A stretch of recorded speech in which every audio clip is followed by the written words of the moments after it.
Good morning everyone and welcome to daily news analysis and explanation session.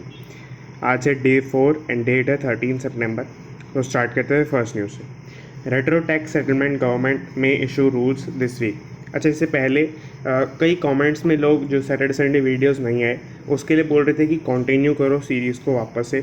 तो मतलब उन्होंने शायद इंट्रोडक्शन वाली वीडियो नहीं देखी है, तो मैं आपको सबको बोलूँगा कि एक बार इंट्रोडक्शन वाली वीडियो देख लें। 4 मिनट की वीडियो सिर्फ, और आपको जो है मतलब नहीं भी देखनी तो मैं यही कहना चाह रहा हूँ कि सैटरडे संडे को जो हमारी सीरीज़ नहीं आएगी तो वो उस दिन आप वापस से कमेंट ना करें। तो हम स्टार्ट करते हैं फर्स्ट न्यूज़ से। रेट्रो टैक्स सेटलमेंट गवर्नमेंट में इशू रूल्स दिस वीक। तो मैंने आपको पूरा केस समझाया था रेट्रो टैक्स सेटलमेंट का। तो क्या हुआ था बेसिकली, अभी रिसेंट टाइम्स में अगर आप देखेंगे तो टैक्स से रिलेटेड कुछ लॉज ऐसे बने थे जो आपके पहले रेट्रोस्पेक्टिवली इम्प्लीमेंट कर दिए गए थे। यानी कि जैसे अभी के टाइम पे मान लो कि 2012 की अगर हम बात करें तो 2010 में आपके फाइनेंस मिनिस्टर थे जो उन्होंने आपके जो है 1961 से कुछ नए रूल्स को इम्प्लीमेंट करा दिया था। तो वो जो है अभी हमें 2021 के अंदर कुछ टाइम पहले ही वापस लेना पड़ा कि नहीं जी वो पहले से एप्लीकेबल नहीं है और अभी से एप्लीकेबल है। यानी कि जब वो इम्प्लीमेंट हुए थे 2012 से तभी से वो एप्लीकेबल है, और अगर आपने उसके बाद कोई ट्रांजैक्शन किया है उस नेचर का तो आपको टैक्स देना पड़ेगा। अगर 1961 से आपके 2012 के अंदर अंदर आपने कोई ट्रांजैक्शन किया है और इंडियन गवर्नमेंट ने आपसे टैक्स वसूल लिया है तो हम आपको वापस देंगे, बट उसके अंदर हम आपको इंटरेस्ट वगैरह नहीं देंगे, वो सब चीज़ें नहीं देंगे, बट आपको जो है आपका जो मेन पोर्शन है टैक्स का वो मिल जाएगा। तो बेसिकली ये आपका रूल था रेट्रो टैक्स सेटलमेंट जो हुई थी। अच्छा, रेट्रो टैक्स सेटलमेंट क्यों नाम पड़ा? क्योंकि रेट्रो टैक्स लगा था यहाँ पर और इसकी सेटलमेंट हो रही है कि यहीं से होगा, सिर्फ पहले से नहीं होगा, तो रेट्रो टैक्स सेटलमेंट हो गया। अब रेट्रो टैक्स सेटलमेंट के एक बेसिक गाइडलाइंस आई थी आपकी अगस्त 28 को। उसके अंदर क्या था कि आपका मतलब वही ड्राफ्ट रूल्स आ गए थे सारे, पूरी पॉलिसी जो बननी थी कि किस तरह से किस किस कंपनी पे क्या क्या रिफंड करना पड़ेगा, कितना वो कहाँ से आएगा पैसा, वो सब एक्सेट्रा एक्सेट्रा जो चीज़ें हैं वो आपकी अगस्त 28 को एज अ ड्राफ्ट रूल्स आ गई थी। उसके बाद आपको जो है जो भी उसके अंदर कंपनीज कंसर्न्ड थी उनको एड्रेस करना था, उनसे बेसिकली गवर्नमेंट को मीटिंग करनी थी, गवर्नमेंट को बात करनी थी कि मतलब क्या ये अप्लाई कर दें। क्योंकि सीधी सी बात है, अगर हमें कोई कंपनी से हम कोई ट्रांजैक्शन करती है गवर्नमेंट तो उसका डायरेक्ट इम्पैक्ट फाइनेंशियल इम्पैक्ट पड़ता है कंपनी के मतलब फाइनेंशियल्स के ऊपर। तो वो गवर्नमेंट नहीं चाहेगी कि कोई कंपनी बाद में आके फालतू का क्लेम डाले, तो इसलिए जो है पहले एड्रेस करके पूरी मंजूरी लेके तब इसको फाइनलाइज करेगी। अब यहाँ पर यही है कि आपका जो भी है डिक्लेरेशन कंपनीज का इंटरेस्टेड पार्टीज़ का वो हो गया। अब यहाँ पर जो है कि एक दो क्लॉज ऐसे भी थे जो उनको वापस लेने पड़े। वो ड्राफ्ट का मीनिंग यही होता है कि आपको जो है कुछ अगर अपडेशन करना पड़े तो आप कर सकें, तो वो हो गया आपका। अब उसके बाद जो है आपके नए जो गवर्नमेंट में इशू रूल्स दिस वीक, तो ये बेसिकली आप समझ गए होंगे कि जो ड्राफ्ट थे वो नए आपके प्रॉपर रूल्स बन जाएंगे, ऑफिशियल रूल्स बन जाएंगे और गवर्नमेंट उन्हें प्रॉपरली इशू कर देगी दिस वीक। तो ये आप हम समझ सकते हैं। Centre hopeful of quick resolution as company is hand at plan to indemnify government against any future claims. तो बेसिकली यही है कि आपका उसके अंदर जो ड्राफ्ट रूल्स थे उसके अंदर एक क्लॉज था आपका कि कंपनीज जो पहले मतलब क्लेम के लिए अगर डालेंगी फ्यूचर के अंदर तो उन्हें इंडेमनीफाई करना पड़ेगा गवर्नमेंट को, बेसिकली रेमुनरेट करना पड़ेगा, पैसे देने पड़ेंगे गवर्नमेंट को। तो तो इस तरह से बेसिकली यहाँ पे सेंटर होपफुल है कि वापस से रेजोल्यूशन हो जाएगा, क्योंकि कोई पैसे देना नहीं चाहेगा गवर्नमेंट को फालतू में और कोई आगे जाके फ्यूचर क्लेम डालेगा भी नहीं फिर, क्योंकि डाल भी नहीं सकता फिर। तो इस तरह से बेसिकली यहाँ पे सेटलमेंट पूरा हो जाएगा। अच्छा, रेट्रो टैक्स सेटलमेंट हुआ क्यों था, ये सब क्यों हुआ था? तो बेसिकली इसके अंदर दो केसेस आते हैं आपके। के एन इंडिया का केस आता है एक, के एन इंडिया से हमने फालतू में टैक्स ले लिया था। मैं के एन इंडिया एक कंपनी है आपकी, और मतलब बेसिकली ये अमेरिका की कंपनी है, उसके अंदर जो इनका इंडिया वाला यूनिट है वो के एन इंडिया।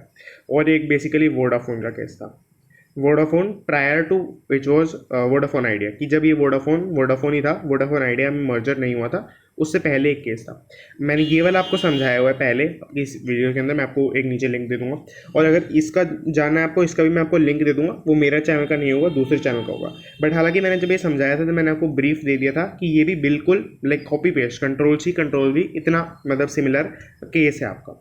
तो इन दोनों केस मेजर केसेस की वजह से आपका ये सब हुआ था, और अब जो है हमें ये वापस लेना पड़ रहा है जो रेट्रो टैक्स हमने पहले लगाया था। अब आगे चले तो आपका relief for account holders at banks under moratorium. अच्छा, हम ये केस डिस्कस नहीं कर रहे क्योंकि मतलब ये ईच केस आपको कम से कम समझने के अंदर पूरा समझना है तो 10 मिनट लगेंगे। जो मैं आपको नीचे वीडियो भी दूंगा उसके अंदर भी मैंने आपको 10 मिनट में ये वाला केस समझाया है। तो मतलब वही है, फिर अगर हम बार बार ये समझते रहेंगे तो फिर आधी सीरीज ऑलमोस्ट इसमें निकल जाएगी। तो हम इसके अंदर देखें तो आपका under new DICGC amendment act, तो इसके लिए आपको थोड़ा सा पहले बैकग्राउंड समझना पड़ेगा। DICGC का आपको पहले मतलब समझना पड़ेगा। मैं आपको यहाँ पे लिख देता हूँ DICGC। बेसिकली इसका मीनिंग होती है, यहाँ पे लास्ट लाइन के अंदर लिखा है deposit insurance and credit guarantee corporation act. Basically क्या होता है, अगर आपको थोड़ा बैकग्राउंड दूँ मैं, जैसे आप बैंक के अंदर सेविंग डिपॉजिट कराते हैं या FD कराते हैं या करंट अकाउंट खुलवाते हैं, तो बैंक के अंदर एक सर्टेन अमाउंट तक आपका पैसा जो है इंश्योर्ड होता है, फुल्ली इंश्योर्ड होता है। और अभी मतलब करंटली वो पहले लिमिट हुआ करती थी 1 लाख रुपीज़। मैं करंटली वो पहले इसलिए बोल रहा हूँ क्योंकि करंटली वो अपडेट हुई है। करंटली वो 5 लाख रुपीज़ पर पहुँच गई है जैन 2020 के अंदर। तो आपका जैन 2020 से 5 लाख रुपीज़ तक आपके पैसे जो है इंश्योर्ड रहेंगे, whether it is in savings account, FD का अकाउंट, करंट अकाउंट, और भी होते हैं, RD भी होता है, आपका मिक्स्ड डिपॉजिट अकाउंट होता है, वो सब बेसिकली उसके अंदर आपका जो 5 लाख रुपीज़ तक पैसे जो है सिक्योर रहेंगे। तो अब यहाँ पे क्या हुआ है कि ये जो सिक्योर करता है वो कौन करता है, तो ये आपका, मैं 5 लाख लिख देता हूँ पूरा पहले, 5 लाख। तो ये आपका जो है ये DICGC एक एक्ट बना था, उसके तहत एक आपकी ऑर्गेनाइजेशन सेटअप हुई थी DICGC। बेसिकली ऐसे ही होता है, RBI का भी खुद से एक्ट बना, उसके बाद ही RBI सेटअप हुआ, और RBI की ये फुल्ली ओन्ड सब्सिडरी है, यानी कि RBI मतलब इसकी जो ओनरशिप है 100% RBI के पास है। तो अब एक तरह से ये भी कह सकते हैं कि RBI ही इंश्योरेंस करता है, क्योंकि इसकी 100% इंश्योरेंस आपका जो कंट्रोल है वो RBI के पास है, तो इनडायरेक्टली वही हो गया। अब आपका जो है इसके अंदर आपका अमेंडमेंट आया था, यही अमेंडमेंट था कि आपका 5 लाख रुपीज़ आपका हो जाएगा फरवरी था, फरवरी 2020 से आपका 1 लाख से 5 लाख हो गया। तो ये हम देख सकते हैं RBI की सब्सिडरी है DICGC, ये भी हमने देख लिया है। अब इसके अंदर बेसिकली क्या होता है कि आपका इंश्योरेंस है, इंश्योरेंस के अंदर मान लो कोई बैंक डूब गया कल को, तो इसके अंदर हम पहले नाम भी देख लेते हैं जो 2 बैंक डूबे हैं। PMC डूबा एक, तो PMC मतलब आपका Punjab and Maharashtra cooperative bank, अब ऊपर देख भी सकते हैं, यहाँ पे लिखा है पूरा नाम। और आपका जो है इसके बाद जो दूसरा बैंक डूबा है वो है आपका गुरु राघवेंद्र और सहकारा बैंक, मतलब GRSB, GRSB इसकी शॉर्ट फॉर्म हो गई। तो बेसिकली ये आपका पूरे 2 बैंक्स हैं जो डूब गए हैं, इनको जो है ये जो इंश्योर्ड थे आपके DICGC के तहत, तो इनको जो है मतलब पेमेंट करनी पड़ेगी इतने की। तो बेसिकली मतलब अकाउंट होल्डर को, हर अकाउंट होल्डर को, इतने अकाउंट होल्डर को पेमेंट करनी पड़ेगी। तो आपका इसके लिए फंड्स चाहिए DICGC को, पर अभी फंड्स उनके पास सिंस नहीं है, इसलिए उन्होंने मोराटोरियम के लिए ऑप्ट किया। अब मोराटोरियम मैंने आपको पहले बताया था कि पेमेंट करने के लिए हॉलीडे ले लेना, यानी कि अगर आप जैसे आपने कोई लोन ले रखा है, मैंने आपको पहले बताया था, वैसे तो अगर आपने 100 रुपीज़ का कोई लोन ले रखा है, तो आपने जो है मान लेते हैं कि आपने 3 इंस्टॉलमेंट पे कर दी 10-10 रुपये की, मान लेते हैं इंटरेस्ट नहीं है इस पर अभी के लिए, और आपके जो है 4th इंस्टॉलमेंट जब आई, जब मान लेते हैं आपके कोई घर में मेडिकल इमरजेंसी हो गई, तो आप जो है पेमेंट नहीं कर पा रहे, तो आपने जो है मोराटोरियम ले लिया, मान लेते हैं लेट्स से 5 मंथ्स का या 6 मंथ्स का, कि जो है मैं 6 इंस्टॉलमेंट तक पैसे रीपे नहीं करूँगा। और यहाँ पे तो इस केस में तो इंटरेस्ट नहीं है, बट अगर इंटरेस्ट होता तो आप इसका एडिशनली मेरे से ले लेना, और आप लेट्स से 111 रुपीज़ की आप मेरे से आप नई EMI बनवा लेना 6 महीने के बाद। 6 महीने के लिए आप मेरे को हॉलीडे दे दो, ताकि मैं मतलब अपनी फाइनेंशियल पोजीशन को सुधार सकूं। तो उस तरह से बेसिकली वर्क करता है मोराटोरियम का कॉन्सेप्ट। अब यहाँ पे जो है DICGC ने ऑप्ट किया है मोराटोरियम के लिए। और रिलीफ का मतलब क्या है, रिलीफ मतलब यही कि आपके जो 5 लाख तक अकाउंट होल्डर्स को मैं पैसे देने हैं, या आप समझ सकते हैं, मैं वापस से रीड कर देता हूँ। रिलीफ यानी कि जो मैं पैसे देने हैं, ये कंपनसेशन देना है 5 लाख रुपीज़ तक for account holders at banks under moratorium. तो ये आप समझ सकते हैं, ये अंडर मोराटोरियम ये बाद में है, मतलब ये कॉमा डालना चाहिए था वैसे तो यहाँ पे इनको, बट जो भी है मतलब ये बाद में अंडर मोराटोरियम। तो ये आप समझ सकते हैं। और 10,000 करोड़ के आसपास जो है इनको वापस से रीपेमेंट करनी है, will be payable to GRSB। GRS के हमने नीचे देखा था, ये वाला बैंक है गुरु राघवेंद्र एक्सेट्रा। और PMC बैंक हमने देख लिया, ये आपका पंजाब महाराष्ट्र कोऑपरेटिव बैंक। तो इन दोनों के डिपॉजिटर्स को बेसिकली पेमेंट करनी है 10,000 करोड़ की, ये आपका जो है। और अदर्स बीइंग असेट का मतलब ये है, अदर्स बीइंग असेट्स का मतलब ये है कि और भी बैंक्स का असेसमेंट चल रहा है। अगर कुछ मतलब और भी निकलता है ऐसा कि फ्रॉड होता है, कुछ भी होता है कि हमें वापस से पैसे देने पड़ेंगे, और तो वो भी मतलब देंगे, सीधी सी बात है, अगर इंश्योरेंस है तो देंगे यहाँ पर। तो ये हमने पूरा डिस्कस कर लिया। अब आगे चलते आपका SIA open to AI Vistara synergies post Tata deal. तो इसमें इतनी फालतू की शॉर्ट फॉर्म यूज़ करी हुई है। पहले मैं आपको बताऊं कि SIA मतलब सिंगापुर एयरलाइंस, हमें नीचे लिखा है वैसे सब कुछ, तो पर फिर भी एक बार SIA मतलब आपका सिंगापुर एयरलाइंस। सिंगापुर एयरलाइंस में basically open to AI Vistara AI Vistara एक जॉइंट वेंचर है। AI मतलब आपका एयर इंडिया, एयर इंडिया आपको पता है इंडिया की कंपनी है, और विस्तारा, विस्तारा भी एयरलाइंस के अंदर कंपनी है, काफ़ी जानी मानी है। इसके अंदर बेसिकली इन दोनों का जॉइंट वेंचर है, कुछ काम ये करते हैं, कुछ काम ये करते हैं फ्लाइट के पूरे सेगमेंट के अंदर, और सिनर्जीज पोस्ट टाटा डील। तो मतलब ये दोनों बेसिकली इन दोनों का जॉइंट वेंचर चल रहा था। अब इसे स्टोरी तरह समझे। अब टाटा डील मतलब आपको ये तो पता ही है कि एयर इंडिया को गवर्नमेंट सेल करना चाह रही है, क्योंकि इसके ऊपर मतलब बहुत सारे क्लेम्स हैं, सब कुछ है, इसका डेट बहुत ज़्यादा हो रखा था, के इन इंडिया का केस भी इसी के ऊपर था। तो बेसिकली जो भी था आपका, इसके तहत टाटा ने इसे प्रपोज किया था। टाटा डील का मतलब यही है कि टाटा ने प्रपोज किया था कि वो इसे बाय कर लेगा गवर्नमेंट से, यानी कि इसका प्राइवेटाइजेशन जब होगा तो टाटा इसका मेजर स्टेक होल्डर बनेगा। तो बेसिकली यहाँ पे हो गया। अब इसके बाद जब ये डील साइन हो गई, मतलब अब प्राइस वगैरह फिक्स नहीं हुआ है, बट जो भी है साइन हो गई है, उसके बाद टाटा ने कन्विंस किया कि सिंगापुर एयरलाइंस भी इसके अंदर, इस जॉइंट वेंचर के अंदर पार्टिसिपेट करे, अपने हैंड्स करे, मीट करे, और बेसिकली ये थोड़ा बहुत काम ये भी संभाले। और इसके अंदर बेसिकली इनको काम मेन जो दिया है वो आपको कैरियर सर्विसेज से रिलेटेड है, जो बेसिकली लगेज वाली चीज़ें होती हैं, और अगर कुछ हैवी एयर बसेस वाला जो काम होता है वो सब इसके अंदर आए। कैरियर सर्विसेज यही होता है आपका। ये हो गया। अब इसके अंदर क्या है कि हमें कई बार जॉइंट वेंचर की सिग्निफिकेंस समझ में नहीं आती है, तो मैंने इसके लिए एक एग्जांपल ढूंढ के रखा है। जो स्टारबक्स का पूरा बिजनेस है वो इंडिया के अंदर, मतलब बाहर की कंपनी है स्टारबक्स, तो इंडिया के अंदर पूरा जॉइंट वेंचर बेसिस पे ही चलता है। एक कंपनी आपकी सेटअप हुई हुई है, प्राइवेट कंपनी है, टाटा स्टारबक्स प्राइवेट लिमिटेड। पहले वो कुछ और नाम से थी, अब टाटा स्टारबक्स प्राइवेट लिमिटेड है। तो बेसिकली ये आपका जॉइंट वेंचर की पावर है कि स्टारबक्स इंडिया में सिर्फ और सिर्फ जॉइंट वेंचर्स की वजह से स्टारबक्स और टाटा ने एक जॉइंट वेंचर बनाया, और बाद में उसको रजिस्टर करा लिया एज अ प्राइवेट कंपनी, तो वो एक अलग बात है। तो ये हमने देख लिया। अब यहाँ पे जो टाटा एक और जेवी बना रहा है आपका एसआईए के साथ, ताकि वो इसके अंदर डील कर पाए। अच्छा, ये टाटा का जेवी कैसे हुआ? क्योंकि टाटा इसको बाय कर लेगा, तो टाटा का जेवी भी हो जाएगा यहाँ पर। अब हम आगे चले तो आपका proposal on investment in foreign companies, VCs, इर्क्स, एचएनआईज। तो इर्क्स हमें समझ में नहीं आता इसके अंदर, क्योंकि दोनों तरफ इसके एक शॉर्ट फॉर्म्स हैं, तो हमें लगता है कि ये भी शॉर्ट फॉर्म है। बेसिकली इसका मीनिंग होता है अनॉय करना। तो ये जो भी हुआ है इसके आपके इसकी वजह से एचएनआईज अनॉय हो गए।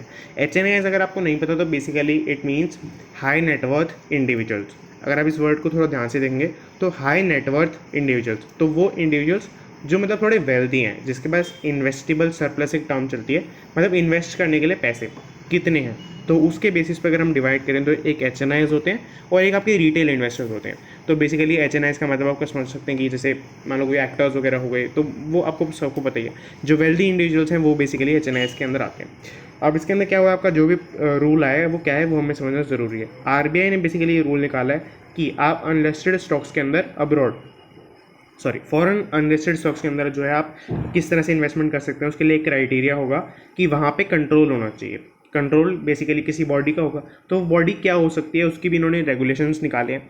वो एक स्टैट्यूटरी बॉडी होनी चाहिए, गवर्नमेंट बॉडी होनी चाहिए, और उसके अंदर एक हो सकता है आपका कैपिटल मार्केट रेगुलेटर। जैसे अगर आपको इंडिया की बात करें तो इंडिया के अंदर आपको पता होगा सेबी कैपिटल मार्केट रेगुलेट करता है आपका, securities exchange board of India. इस तरह से अगर हम यूएस को देखें तो यूएस के अंदर आपका SEC, securities and exchange commission आपका रेगुलेट करता है। तो उस तरह से बेसिकली अगर कोई ऐसा कोई कैपिटल मार्केट रेगुलेटर है किसी कंट्री के अंदर है, किसी कंपनी के ऊपर, तो वो उसके अंदर आप इन्वेस्टमेंट कर सकते हैं जब आरबीआई को अलाउ करेगा। दूसरा हो सकता है कि कोई गवर्नमेंट इतने ट्रस्टवर्दी है अपने फाइनेंशियल्स के ऊपर, मतलब अगर कोई मान लो छोटी कंट्री है उसके अंदर गवर्नमेंट ये ऑपरेट कर लेती है सारा कुछ, या हो सकता है ये अलग से कोई उन्होंने कैपिटल मार्केट रेगुलेटर ना भी बनाया हो, बट फिर भी वो ट्रस्टवर्दी है, तो आरबीआई अगर अलाउ करेगा जब अपने वो रूल्स प्रॉपर लेके आएगा। अभी तो प्लान कर रहा है, तो अभी प्लान यहाँ पे लिखा भी है प्लान्स, अभी अगर लेके आता है तो वो आप उसके अंदर इन्वेस्टमेंट कर सकते हैं। अब इसके अंदर हुआ क्या है बेसिकली कि स्टार्टअप्स में मेन दिक्कत हुई है। बेसिकली क्या है कि वेल्दी इंडिविजुअल्स जो हैं बाहर के स्टार्टअप्स में भी अपना एक्सपोजर लेना चाहते हैं, कि बेसिकली वो बाहर के स्टार्टअप्स के अंदर भी इन्वेस्टमेंट करना चाहते हैं। जो नई नई फिनटेक, एडिटेक कंपनीज आ रही हैं, एट्सेट्रा एट्सेट्रा, जो भी कंपनीज आ रही हैं उसके अंदर आपका जो है इन्वेस्टमेंट करना चाहते हैं ज़्यादा से ज़्यादा, क्योंकि पहली बात तो वेल्दी इंडिविजुअल्स हैं, दूसरी बात फॉरेन के स्टार्टअप्स के अंदर एक जो पेनिट्रेशन रेट होता है वो ज़्यादा होता है। पेनिट्रेशन रेट का मतलब यहाँ पे हम मान सकते हैं कि उनके सक्सेसफुल होने के चांसेस बहुत ज़्यादा होते हैं। तो जो इंडिविजुअल्स हैं जो जिनको पैसे इन्वेस्टमेंट करने, तो उनके रिटर्न्स के चांसेस बहुत ज़्यादा हो जाते हैं। अब यहाँ पर जो है बेसिकली क्यों ये ऐसा है, क्योंकि आपका ये पहली आप कंडीशन समझें। पहली कंडीशन में बेसिकली क्या है कि जो जहाँ पे भी आप इन्वेस्टमेंट करना चाह रहे हैं, उसके अंदर आपका कंट्रोल बहुत ज़्यादा होना चाहिए। बट स्टार्टअप के कल्चर को प्रमोट करने के लिए कोई भी गवर्नमेंट कंट्रोल्स को कम करना चाहती है। इंडिया के अंदर एक रूल है, अगर आप एक लिमिट के अंदर आते हैं तो नए नए स्टार्टअप्स को 3 साल तक टैक्स भी नहीं देना होता। तो तो बेसिकली उस तरह से ऐसे बहुत सारे कंप्लायंसेस इनको फुलफिल नहीं करने पड़ते, इनको अपनी रिपोर्टिंग ज़्यादा नहीं करनी पड़ती, ऑडिटेड रिपोर्ट्स नहीं सबमिट करनी होती, कुछ नहीं करना होता, पब्लिक रिपोर्ट भी नहीं देनी पड़ती, वो तो खैर प्राइवेट कंपनी को भी नहीं देनी पड़ती, बट उस तरह से मतलब काफ़ी सारे इनको बेनिफिट्स मिलते हैं रेगुलेशंस के उसके अंदर कॉन्टेक्स्ट के अंदर।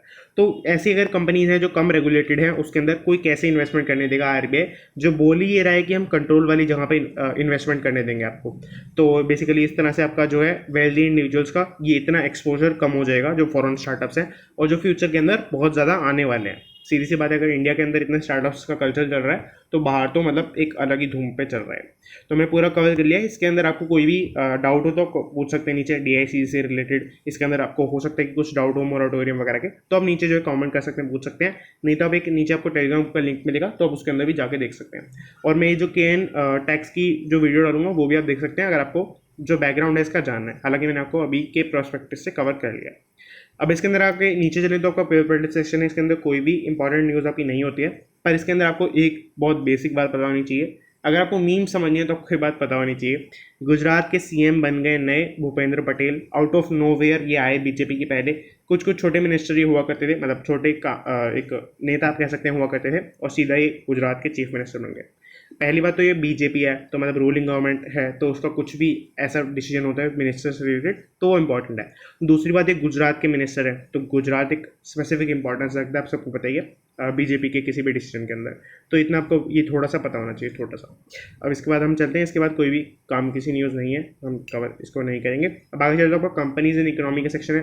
बेसिकली ये कंपनीज पॉइंट ऑफ प्रॉफिट ही है। इसके अंदर एक अलग सेक्शन आता है इकोनॉमीज माइक्रो एंड मैक्रो, तो वो इन्होंने इसके अंदर मर्ज कर दिया है। बट अगर वापस चलते हैं नीचे, बट अगर आप इसका फॉर्मेट देखेंगे तो पूरा देख सकते हैं कि आधे पेज के बाद जैसे एड्स होते हैं आपके कंपनीज पॉइंट ऑफ प्रॉफिट के अंदर, तो उसी तरह से इसके अंदर है आपके। तो हम ये पूरा देखते हैं, फर्स्ट न्यूज़ से कवर करेंगे। Big four others started roping in government officials. तो बिग फोर आपको आई होप पता ही होगा, मैंने आपको पहले कवर भी किया है, नहीं तो आपको वैसे ही पता होगा। बिग फोर के अंदर बेसिकली आती है अपनी 4 कंपनीज, EY, KPMG, डेलॉइट और PwC। तो इसके अंदर क्या होता है, बेसिकली ये प्रोफेशनल सर्विसेज प्रोवाइड करने वाली फर्म है, लीगल कंप्लायंसेस के अंदर, टैक्स इश्यूज़ के अंदर, इस तरह से बेसिकली कुछ कुछ सर्विसेज प्रोवाइड करती हैं। और ये मतलब बहुत ही बड़ी फर्म है इसके अंदर। और इनके अंदर अगर आप देखेंगे तो EY बोला जाता है कि सबसे बड़ी फर्म है। ये आप देख सकते हैं, market leader EY has recently, मतलब जो भी है वो तो न्यूज़ कवर करेंगे बाद में, बट मार्केट लीडर EY। अब इसके अंदर बेसिकली हुआ क्या है कि यही सब कि आपके रेगुलेटरी, टैक्स पॉलिसी इश्यूज़, इन सब के लिए बेसिकली ये डील करती है कंपनी। मतलब ये जो कंपनीज है 4, अब ये जो कंपनीज है बेसिकली गवर्नमेंट ऑफिशियल्स को सीख कर रही है कि गवर्नमेंट में मान लो कोई टैक्स डिपार्टमेंट के अंदर है, उसने 20 साल काम कर लिया, बहुत एक्सपीरियंस है, सब कुछ आता है। जब इनडायरेक्ट टैक्स चलता था तब भी था, जब GST आया तब भी है, मतलब बहुत ही एक अच्छा एक्सपीरियंस पर्सन जो है, ऐसे जो मतलब नॉलेजफुल पर्सन है उनको रोप कर रही है। रोप करना मतलब वहाँ से खींच के लेके आना, रस्सी से बांध के लेके आना, मतलब अगर हम लिटरल सेंस पे जाएँ तो वो रोप करना। अब इसके अंदर बेसिकली यही आपका इंडस्ट्री के एस्टिमेट्स ये कहते हैं कि बिग फोर के अंदर 40 से 60 एक्स गवर्नमेंट एम्प्लॉयज़ हैं ऑन देयर रोज। तो ये बेसिकली 40 to 60 आपको बहुत कम नंबर लग रहा होगा, बट मतलब ये एक पॉइंट वाली बात है ना कि कोई गवर्नमेंट में सर्व करने के बाद बिग फोर के अंदर क्यों जाएगा। तो उसको सीधी सी बात है, पहले तो उसे बहुत एक हायर पोजीशन पे रखना पड़ेगा गवर्नमेंट, मतलब जो कंपनीज हैं उसको, क्योंकि वो नहीं आएगा नहीं तो, क्योंकि उसके तो मतलब एक्स गवर्नमेंट वाले को क्या दिक्कत है, पेंशन चल रही है उसकी, वो किसी भी और फील्ड के अंदर जा सकता है, कुछ भी कर सकता है बेसिकली। तो आपका उस तरह से तो काफ़ी एक हायर पोजीशन पे होंगे प्रोस्पेक्टिवली ये सारे एम्प्लॉयज़, तो उस तरह से। अब EY has recently hired NS Viswanathan. तो बेसिकली ये आपके फॉर्मर RBI के डिप्टी गवर्नर हैं, मतलब डिप्टी गवर्नर थे पहले जो थे आपके मतलब RBI के डिप्टी गवर्नर। तो इस तरह से इतने बड़े पर्सन को हायर किया यहाँ पर। और N Nand Kumar Sarwade, former funding CEO of Reserve Bank Information Technology Private Limited. तो बेसिकली ये बहुत ही बड़ी बात होती है कि इतने बड़े बड़े किसी कंपनी का, बड़ी कंपनी का CEO हायर कर लिया, किसी आपके RBI के deputy governor, farmer deputy governor को हायर कर लिया, तो मतलब ये काफ़ी बड़ी बातें होती हैं। और इसके अंदर आप देख सकते हैं कि मान लो RBI का डिप्टी गवर्नर है तो उसको कितनी बड़ी पोस्ट दी होगी कंपनी के अंदर सीधा एंट्री लेवल पे, तो ये आप देख सकते हैं। अब इस तरह से बेसिकली ये पूरा इसके अंदर है आपका जो प्रोफेशनल सर्विसेज के अंदर था। अब ET मैथ सेक्शन ये बहुत इंपॉर्टेंट सेक्शन रहता है, आपको ये जरूर से पढ़ना चाहिए। और अगर आप मतलब पूरा पेपर अगर कभी नहीं भी पढ़ पाते तो आपको ये सेक्शन कम से कम कवर कर देना चाहिए डेली बेसिस पे। तो इसका हम देखते हैं, पहले न्यूज़ से स्टार्ट करेंगे। Lender IPOs may be hit by peers slim. तो लेंडर, आपको एक सेकेंड सोचना है कि गवर्नमेंट के अंदर मतलब इकोनॉमी के अंदर सबसे बड़ा लेंडर कौन होता है। तो सबसे बड़ा लेंडर आपका होते हैं बैंक्स। ये आपने शायद सोच भी लिया होगा। अब बैंक्स मतलब बैंक्स और फाइनेंशियल कंपनीज, जो फाइनेंशियल कंपनीज भी लोन देती हैं, तो वो आपके ऐसे जो मतलब NBFC वगैरह हो गई, तो ऐसे जो कंपनीज के IPO आए हैं may be hit by peers slip. मतलब ये आपको थोड़ा बैकग्राउंड समझना पड़ेगा। अब इसके अंदर आप नीचे आएंगे तो आपका मैं आपको वैसे ही बताता हूँ, पिछले 2 साल के अंदर अगर आप देखेंगे तो बैंक्स और फाइनेंशियल कंपनीज के जो भी IPO आए हैं, वो आज के टाइम पे मान लेते हैं IPO का प्राइस जो लास्ट में कट आउट हुई 100 रुपीज़ की, जब जब लास्ट में कट ऑफ आती है बैंक मतलब IPO के लिए, अगर आपने 100 रुपीज़ पे बिडिंग करी होती है तो आपको पैसे मिल जाते हैं यहाँ पर, मतलब स्टॉक्स मिल जाते हैं यहाँ पर। अब 100 रुपीज़ मान लेते हैं IPO का प्राइस था, तो आज के टाइम पे 2 साल के अंदर जितने भी IPOs आए हैं बैंक्स, फाइनेंशियल कंपनीज एक्सेट्रा के, तो वो आज के टाइम पे कम पे ट्रेड कर रहे हैं, यानी कि 70 पे, 80 पे, 50 तक पे भी ट्रेड कर रहे हैं। मतलब फॉर एग्जांपल, तो ये आप देख सकते हैं यहाँ पे लिखा भी है सेम बात कि banks and financial companies have listed on bourses in past 2 years have mostly been let down for investors even as stock benchmarks and have moved from strength to strength in record breaking rally. तो आपको समझ में अगर नहीं भी आया तो मैं आपको ये बताना चाहता हूँ कि 5 out of 8 यहाँ पे उन्होंने फिगर यूज़ किया, 5 out of 8 such lenders are trading below their initial public offering prices. तो 5 में से 8 मतलब कितना परसेंटेज होगा आप निकाल ही सकते हैं। तो ये काफ़ी अच्छी परसेंटेज यहाँ पे रखता है यहाँ पर। अब इसके अंदर क्या हुआ है, पियर्स स्लिप मैंने आपको बता दिया कि जो भी 2 साल से स्लिप हो रही है IPO के प्राइसेस के अंदर। अब जो नए IPOs आएंगे वो हिट हो सकते हैं जो स्लिप पहले हो चुकी उसके तहत। तो ये आप देख सकते हैं पिछले जो IPOs आए हैं आपके, ये आप 2019 से सब IPO की इन्होंने लिस्ट दे दी है। तो ये जो भी IPOs आए हैं आपके, इशू प्राइस इनका था 856 लाइट से, और आपका 613 का लास्ट रेटेड प्राइस है। जो भी कंपनी है, कौन सी, स्पंदना स्फूर्ति, और ये तो काफ़ी सबसे ज़्यादा इसमें है आपका, ये वाली कंपनी के अंदर 50% का इसमें रिडक्शन है, ये इसके अंदर 44% का है। ये काफ़ी बड़े रिडक्शन है। 305 पे आपको IPO पे ये शेयर मिलता और 149 पे चल रहा है आज के टाइम पे। तो मतलब बहुत ही क्वेश्चन वाली बात हो जाती है कि आप कैसे इन्वेस्टमेंट करेंगे जब 2 साल से लगातार डिक्रीज कर रहा है कोई आपका सेक्टर या किसी स्टॉक, तो आप कैसे उसके अंदर इन्वेस्टमेंट करेंगे। तो ये बेसिकली कंसर्न वाली बात हो जाती है। और इसके लिए जो आगे IPOs आने वाले हैं जो कपल ऑफ ईयर्स के अंदर, कपल ऑफ मंथ्स के अंदर, तो वो उनके ऊपर काफ़ी एक पोजीशन है कि उन्हें कम से कम एक तो उन्हें अच्छा IPO लेके आना है कि वो प्राइस अच्छा हो, सब कुछ अच्छा हो, तो करना ही करना है। साथ में उसकी कंपनी की जो ब्रांड वैल्यू है, जो इमेज है, वो भी उन्हें प्रोटेक्ट करके रखनी है ताकि लोग उसके अंदर इन्वेस्टमेंट करें। क्योंकि अच्छा IPO लेकर क्या फ़ायदा कि जब लोग उसके अंदर इन्वेस्टमेंट ही ना करें। वो इस तरह से। अब floating rate funds a big draw as higher interest rates loom. तो बेसिकली फ्लोटिंग रेट का आपको सबसे पहले मतलब समझना पड़ेगा। अगर क्या होता है कि अगर आप म्यूचुअल फंड के अंदर आप देखते हैं, म्यूचुअल फंड के अंदर अगर मैं यहाँ पे लिखूँ म्यूचुअल फंड को अगर आप एक नज़र से डिवाइड करें, एक बेसिस से डिवाइड करें, अपने स्कूल वगैरह में पढ़े होगा या फिर आप अगर हैं तो स्कूल में पढ़ते होंगे, तो उसके अंदर किसी भी चीज़ को हम ऑन द बेसिस ऑफ, जैसे अगर आप डिवेंचर्स को डिवाइड करना चाहें तो ऑन द बेसिस ऑफ आपके redemption, on the basis of convertibility, तो इन सब के बेसिस पे आप डिवाइड कर सकते हैं, एट्सेट्रा एट्सेट्रा। तो किसी भी चीज़ को आप बहुत सारे बेसिस पे डिवाइड कर सकते हैं। अगर हम म्यूचुअल फंड को एक स्पेसिफिक बेसिस से डिवाइड करें तो हम उसको डिवाइड कर सकते हैं 3 पार्ट्स में। तो मैं आपको पहले ही 3 बता देता हूँ, फिर हम उसके ऊपर चलते हैं फ्लोटिंग इंटरेस्ट रेट के ऊपर। पहला आपका हो सकता है डेट मतलब आपके वो इंस्ट्रूमेंट्स फिक्स्ड इनकम वाले, कि आपको एक फिक्स्ड टाइम के बाद आपको अपना पैसा वापस मिल जाएगा। मतलब जो म्यूचुअल फंड वाले हैं उनको पैसा मिल जाएगा वापस। तो बेसिकली इसके अंदर क्या होता है कि आप म्यूचुअल फंड वालों को पैसा देंगे और वो डेट सिक्योरिटीज़ के अंदर इन्वेस्टमेंट करेंगे। मान लो किसी कंपनी को लोन दे दिया, किसी कंपनी के बॉन्ड्स आए हुए वो परचेज कर लिए, गवर्नमेंट के बॉन्ड्स आए वो परचेज कर लिए, तो वो आपके डेट फंड्स हो गए। दूसरा हो सकता है आपका इक्विटी मतलब आपका समझ गए होंगे कि आप शेयर्स के अंदर इन्वेस्टमेंट करता है फंड। आपने फंड को पैसे दिए और उसने मान लेते रिलायंस के शेयर्स खरीद लिए, कुछ भी आपके शेयर्स जो है उसने खरीद लिए उस तरह से। अब इसके अंदर भी और चीज़ें हो सकती हैं, जैसे आपकी हो सकता है कि कोई रिस्की शेयर्स के अंदर बाय करे, कोई हो सकता है मीडियम के अंदर बाय करे, कोई हो सकता है ब्लू चिप स्टॉक्स के अंदर बाय करे, एट्सेट्रा एट्सेट्रा। और हो सकता है एक हाइब्रिड आप समझ गए होंगे नाम से ही कि हाइब्रिड मतलब दोनों का कॉम्बिनेशन, कि आप डेट के अंदर इन्वेस्टमेंट कर रहे हैं और इक्विटी के अंदर भी इन्वेस्टमेंट कर रहे हैं। उसकी एक स्पेसिफिक परसेंटेज होगी, जैसे जब आपका कि 50-50 इन्वेस्टमेंट कर रहे हैं डेट और इक्विटी के अंदर, या 70-30 कर रहे हैं, इस सबसे कुछ भी हो सकता है। अब यहाँ पे जो है डेट के अंदर आपका जो है काफ़ी सारे और टाइप्स होते हैं, सब टाइप्स होते हैं, बट इसके अंदर जो मेन होते हैं वो होते हैं आपका, एक होता है fixed interest rate. Fixed interest rate का मतलब होता है आपका कि वही कि आपको अगर मान लो 10% रिटर्न अगर बोल दिया तो 10% मिलेगा ही मिलेगा। तो उस तरह से बेसिकली होता है। एक होता है आपका फ्लोटिंग रेट इंडेक्स। फ्लोटिंग मतलब क्या होता है कि आपका मार्केट में जो इंटरेस्ट रेट चल रहा है, जो कंडीशंस चल रही हैं, जैसे शेयर के प्राइस ऊपर नीचे होते रहते हैं, तो उस तरह से इंटरेस्ट रेट्स भी ऊपर नीचे होते रहेंगे और जो भी इंटरेस्ट रेट चल रहा होगा उसके हिसाब से आपको इंटरेस्ट मिल जाएगा। जो भी अगर हम एवरेज निकाल लेंगे पूरे मंथ की या पूरे जो भी आपको जितने भी टाइम के बाद आपको इंटरेस्ट मिलने वाला है, तो अगर मान लेते 6% है, 6.5 हो जाता है, आगे चल के 6.6 पे वापस आ जाता है, 5.5 पे चले जाता है, तो ये ऊपर नीचे होता रहेगा और आपको नेट इफेक्ट निकाल के सबका एवरेज लेके आपको इंटरेस्ट मिल जाएगा बाद में।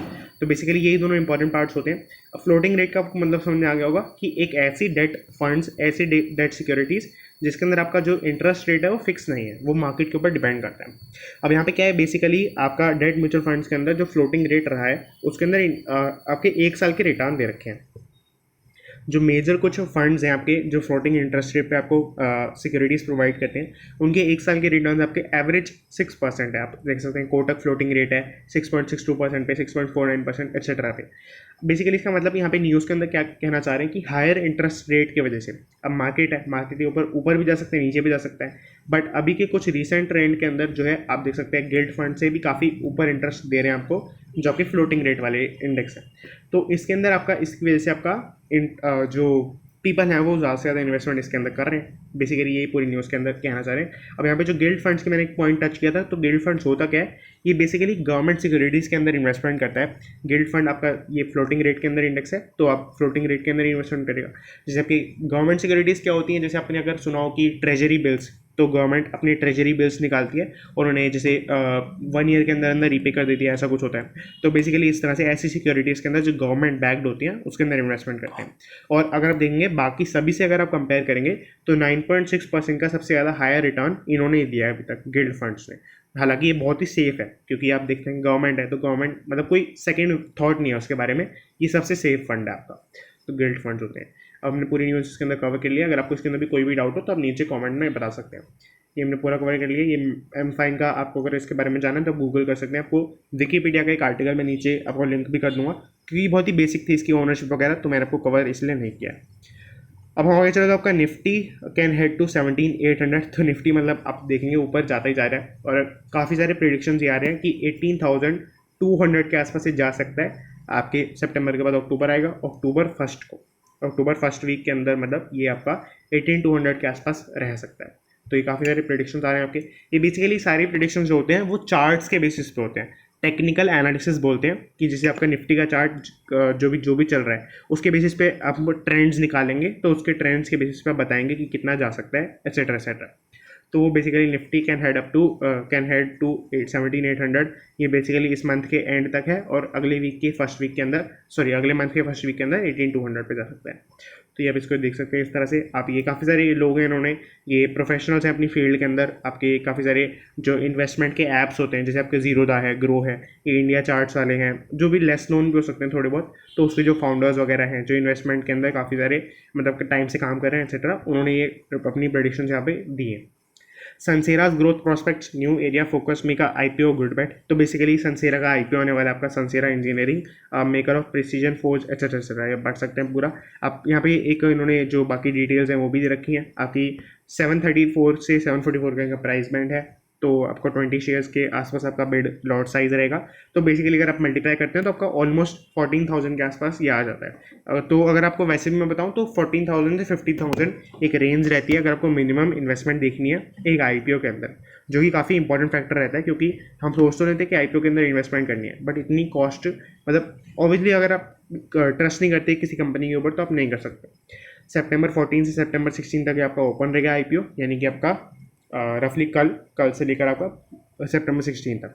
इम्प्लाइड मार्केट कैपिटलाइजेशन आपकी 3,800 करोड़ के आसपास है आपकी। ये बेसिकली कुछ इशू के आपके कुछ फैक्टर्स इन्होंने बताए हुए हैं यहाँ पर। और आप देख सकते हैं बाकी इन्होंने प्राइवेट इक्विटी के इन्वेस्टर्स के थ्रू 1,002 करोड़ की अभी इन्वेस्टमेंट की है आपकी। अगर आपको कोई भी IPO का एनालिसिस करना है तो आप गूगल पर सर्च करें, एक वेबसाइट है मनी कंट्रोल के ऊपर आप किसी भी वेबसाइट को एनालिसिस कर सकते हैं, किसी भी जो कंपनी है उसकी काफ़ी सारी वहाँ पर डिटेल्स आपको मिल जाएंगी। बाकी हमने पूरा कवर कर लिया और इसके बाद आपको कोई भी ऐसा बचता नहीं है। As hotels struggle street finds a winner in Mahindra hotels holidays. Basically बहुत बेसिक है आपका कि होटल्स काफ़ी सारे स्ट्रगल कर रहे हैं आपके जो कोविड ब्लूज बोलते हैं, कोविड ब्लूज चल रहा है इस टाइम पर होटल इंडस्ट्री के अंदर, कि कोविड के बाद कई लोग डाउट कर रहे हैं बेसिकली होटल्स के अंदर जाने के अंदर, कि सेफ्टी वगैरह के डाउट्स। तो महिंद्रा हॉलीडेज़ का जो है इस पूरे चीज़ के अंदर भी रेवेन्यू जो आपका बढ़ा है, और आपकी ईयर ऑन ईयर ग्रोथ कम हुई है बट नेट प्रॉफिट्स बढ़े हैं आपके। इस तरह से बेसिकली ये कुछ इन्होंने मेजर्स दिए हैं कि आपके होटल्स इंडस्ट्री के अंदर इन्होंने स्टॉक पिकअप किया है, एक कंपनी पिकअप की है जो इनके हिसाब से अच्छा परफॉर्म कर रही है। तो ये हमने पूरा कवर कर लिया है। और अगर आपको कोई भी डाउट हो तो आप नीचे कमेंट कर सकते हैं। और that's it and thanks so much.